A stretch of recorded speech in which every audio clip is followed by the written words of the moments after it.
Don't listen to this alone in the dark. Don't let the lights go out if you're not alone in there. If the switches stop responding, don't stay inside to figure out why. Tonight's story, If the Lights Go Out, Don't Stay Inside, starts now. I pull off the highway because I can't hold it anymore. The kind of pressure that makes your stomach tight and your hands grip the wheel harder than they should. And the rest stop looks normal when I roll in. Wide empty lot, a few parked trucks, one vending machine glowing near the entrance, and those tall overhead lights buzzing faintly. It's late enough that no one's walking around, just engines idling somewhere in the distance. And I remember thinking how quiet it felt for a place that should have at least one person moving through it. I shut the engine off, step out, and the cold air hits me right away. The building is a single low structure with concrete walls and 2 doors, one on each side, and the fluorescent lights inside are bright enough that I can see the tiled floor from the entrance. The door opens easy when I push it, and the sound echoes more than it should, like the room is bigger than it looks. Inside, everything is clean, too clean. White tiles, metal sinks, mirrors that stretch across the wall, and 4 stall doors on the left side. The air smells like disinfectant, strong enough to sting a little, and there's a faint buzzing from the lights overhead that doesn't stop, just sits there constant. I'm the only one in there. I check without meaning to, glancing under the stalls. No shoes, no movement. I head to the far stall, push the door open, and lock it behind me. The metal latch clicks louder than it should. I sit down, and for a second everything feels normal again. Just the sound of the buzzing lights and my own breathing, a little heavy from the drive. Then the lights shut off. Not flicker, not dim. They just cut, pitch black.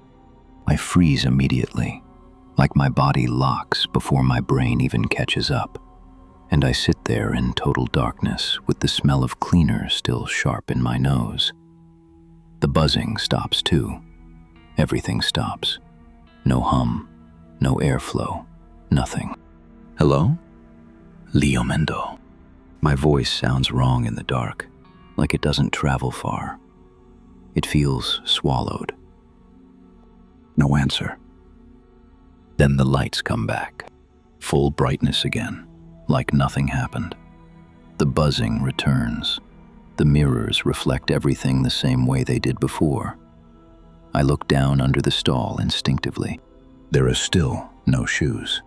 I let out a breath I didn't realize I was holding and shake my head a little, like maybe it was just the building, bad wiring, or a timer. I finish up quickly, not wanting to stay longer than I need to. And as I reach for the latch, the lights shut off again. This time I don't speak. I just sit there, hand on the metal lock, and listen. At first, nothing. Then, it's faint, like it's coming from the far end of the room, low and wet. Not loud, but clear enough that I feel it in my chest more than I hear it in my ears. I stop breathing. It happens again. Closer. Not right next to me, but not far. My fingers tighten around the latch. I don't move it. I don't open the door. I just sit there in the dark, trying to understand what I'm hearing, trying to place it somewhere normal, somewhere that makes sense. It doesn't. The lights snap back on. I look down instantly. There are feet now. There. Gray. Standing just outside my stall, not moving. I jerk back slightly, my shoulder hitting the metal wall behind me, and I stare at them, trying to process what I'm seeing. The skin looks wrong, not just pale, dull, like there's no life in it, no warmth. The toes don't shift, no weight adjustment, just planted there, facing the stall.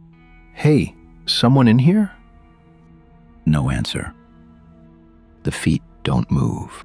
I slowly stand up, my legs feeling weak, and I don't take my eyes off the gap under the door. I can hear it now, just barely. Slow. Wet. Right outside.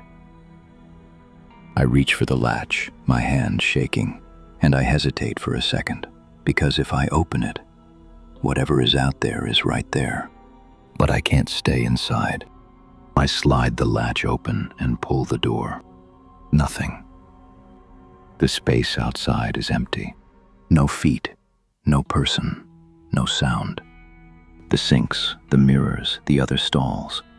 Everything looks the same as before. Bright lights, clean tiles. No one there.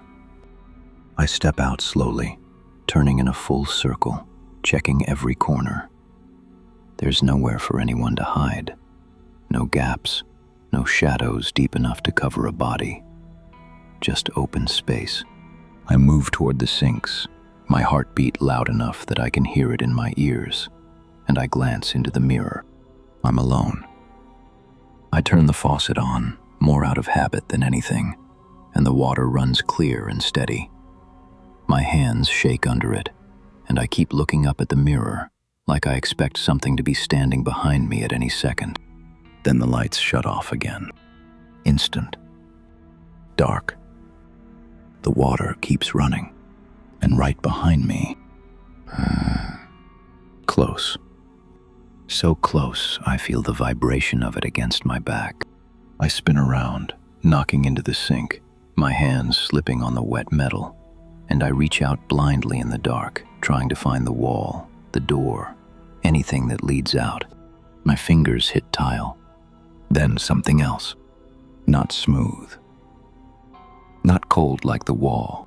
It's textured, rough, and it moves. I yank my hand back immediately, stumbling sideways, my shoulders slamming into the paper towel dispenser, and I hear it again. Right where I just touched.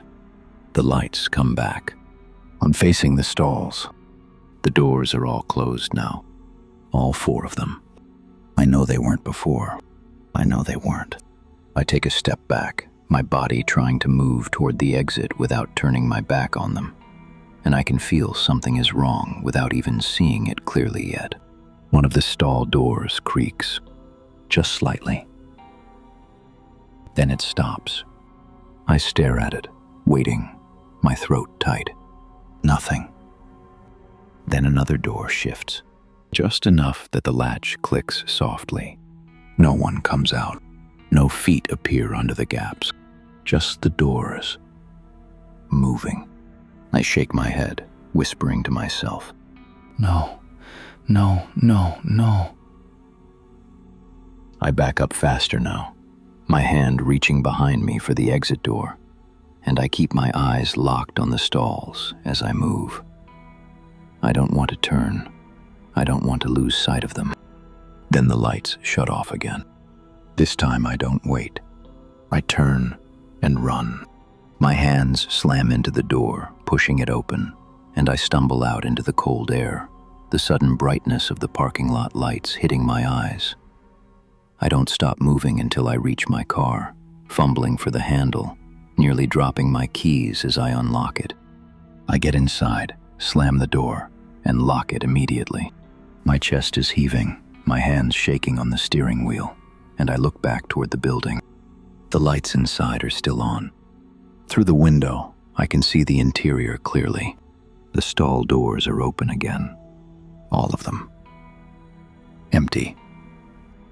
I stare at it, trying to calm down, trying to convince myself that I imagined it, that something was wrong with the lights, with my head, with anything other than what it felt like.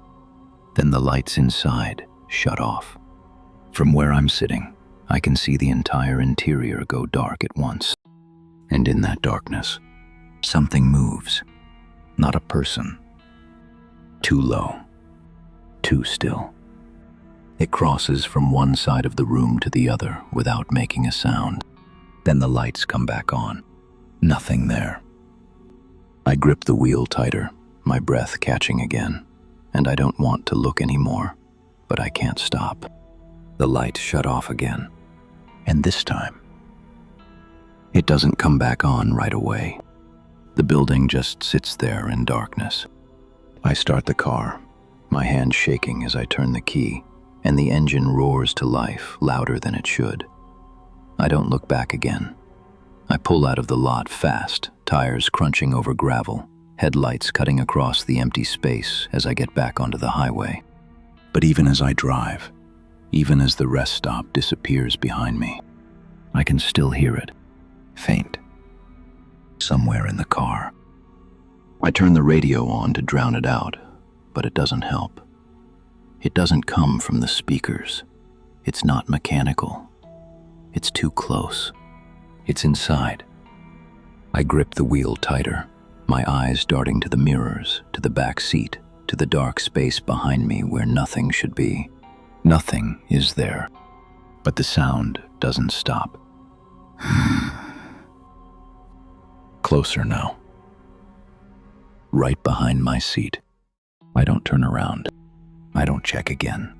I just keep driving, faster than I should, my whole body locked in place as the sound stays right there with me, steady, patient, waiting. If you're listening to this, you might want to check the nearest light around you. If it goes out, even for a second, don't stay where you are, because it doesn't leave when you do. If you have a horror story of your own, please feel free to drop it in the comment section. You never know. The next story could be yours. Subscribe to The Vault so you don't miss what comes next.